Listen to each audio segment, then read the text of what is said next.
चित्तौड़गढ़ में न्यूनतम तापमान 8 डिग्री पहुंचा। वेस्टर्न डिस्टर्बेंस के कारण बदला मौसम, सर्दी का असर बढ़ा। चित्तौड़गढ़ में बुधवार सुबह से ही हल्की ठंडी हवाओं ने एक बार फिर सर्दी का असर बढ़ा दिया है। सुबह के समय धूप जरूर खिली, लेकिन हवा में ठंडक बनी रहने से लोगों को सर्दी का एहसास होता रहा। पिछले कुछ दिनों में कभी धूप तो कभी ठंडी हवा और कभी तापमान में गिरावट देखने को मिल रही है। इसी कारण आमजन को सुबह और रात के समय गर्म कपड़ों की जरूरत फिर से महसूस होने लगी है। मौसम का यह बदलता हुआ मिजाज खासकर बुजुर्गों, बच्चों और सुबह जल्दी निकलने वाले लोगों को ज्यादा प्रभावित कर रहा है। मौसम विभाग ने राजस्थान में नए वेस्टर्न डिस्टर्बेंस के सक्रिय होने की जानकारी दी है। इसके चलते प्रदेश के कुछ जिलों में बारिश की संभावना जताई गई है।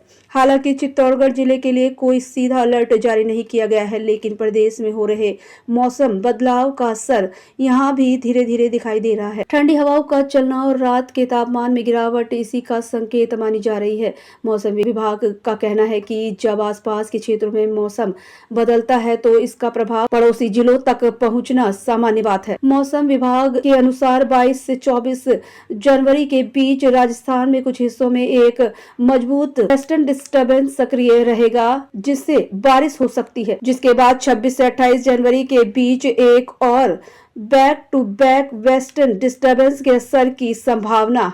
हालांकि यह बदलाव सीधे तौर पर चित्तौड़गढ़ जिले में नहीं होगा, फिर भी इसके प्रभाव से यहां ठंड बढ़ सकती है।